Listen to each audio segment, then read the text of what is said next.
Praise lord. దేవుని ఘనమైన నామమునకు మహిమ కలుగును గాక. ప్రభు నామమున మీ అందరికీ హృదయపూర్వక వందనాలు. ఈ ఉదయకాలము దేవుని వాక్యాన్ని విందాం. పరమగీతము 2వ అధ్యాయము 14వ వచనము. బండ సందులలో ఎగురు నా పావురమా, పేటు బీటలను ఆశ్రయించు నా పావురమా, నీ స్వరము మధురము, నీ ముఖము మనోహరము, నీ ముఖము నాకు కనబడనిమ్ము, నీ స్వరము నాకు వినబడనిమ్ము. ప్రియమైన వల్లరా, వరుడైన సొలొమోను, వధువైన షూలమ్మితి. మరి ఆత్మీయ అర్థముగా మనం ఆలోచన చేస్తే, వరుడైన క్రీస్తు, వధువైన సంఘమండి. వరుడు పిలుస్తున్నాడు, బండ సందులలో ఎగురు నా పావురమా. ప్రియమైన వర్లరా, మరి ఈ బండ సందులలో ఎగురు నా పావురం అంటే క్రీస్తు సంఘమండి.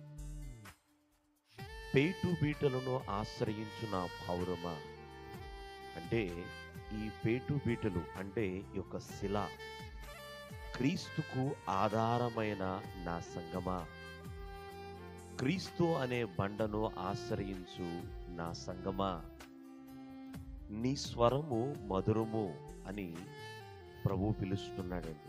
నిజమే, సంఘం యొక్క స్వరము మధురము, సంఘం యొక్క ముఖము మనోహరము.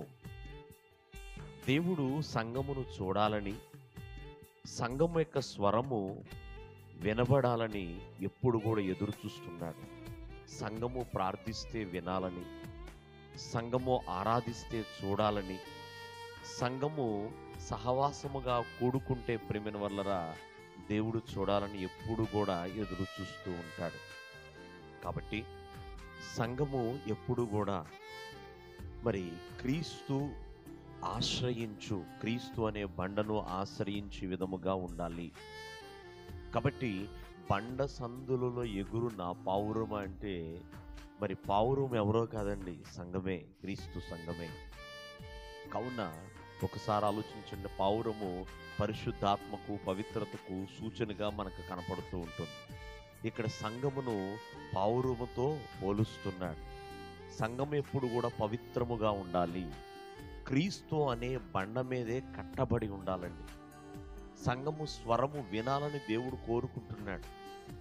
ఎల్లప్పుడూ కూడా ప్రభు ఆ స్వరాన్ని మాధుర్యముగా ఎంచుతున్నాడండి. నీ స్వరము మధురము, నీ ముఖము మనోహరము అని. కావున సంఘము దేవుని దృష్టికి ఎప్పుడు కూడా విలువైనదే, ఘనమైనదే. కాబట్టి ఆయన సంఘము ప్రార్థిస్తున్నప్పుడు ఎంతగానో ఆయన సంతోషపడతాడు. ఆనాడు చూడండి, ఆదిమ సంఘము ప్రార్థించినప్పుడు ప్రేమైన వల్లరా ఆ సంఘము అభివృద్ధి పొందింది.